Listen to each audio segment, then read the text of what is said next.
सगळ्या साड्या इथेच राहतात, सगळे दागिने इथेच राहतात. एका बाईच्या नाकात नथ होती आणि ती मेली. ती नथ अशी काढून घेतली, ओढत नव्हती, अशी खसकून ओढली, नाकच तोडलं पण काढलीच बाय.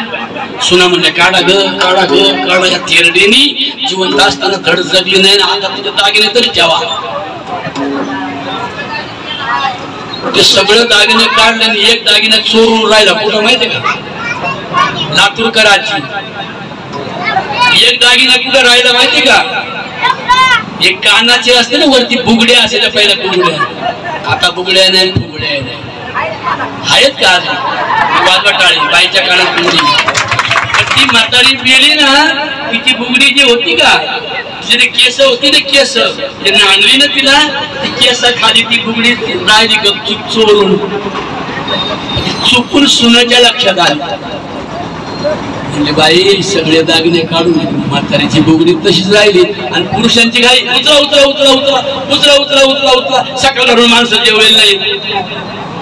आणि ते आता उचलणार तेवढ्या सुनबाई कशी म्हणते, आता तोंडाने बोलून तर नाही जमायचं, मग रडता रडता कशी म्हणते, आत्या आत्या आत्या. मस्त सूर काढला. आता तुमच्या कानात बाई बुगडी कशी शोभायली हे म्हणजे खाली ठेवा, उचल पहिली ती बुगडी काढा, पहिली ती बुगडी काढा. जेव्हा बुगडी काढली, म्हातारी बुगडी केली, नेली नाही हो काही राहणार. मी मरायला टेकलो तरी कधी खोट बोलणार नाही.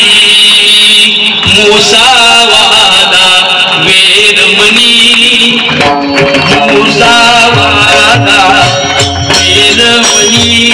बोला मुसावा मुसा. वा वा गरीबात नवरा बेवडा बाद. आणि आई ही गरीब बाई बिचारी लोकांची मोलमजुरी भांडी घासायला जाती. आणि ती जरी इथं आली तर तिला काय करणार आहे? ते असं कधी नाही वगैरे डोळ्यावर ना. पण बायांनो तेवढे सामील व्हा. तुमच्यापेक्षा जास्त दुःख माझ्या रमाईने काढलंय. म्हणून आता आपल्या दुःखाला पाणी वाचायचे, आपल्याला बोलायला शिकलं पाहिजे आपण, बरं का? सगळ्या जणी बोला.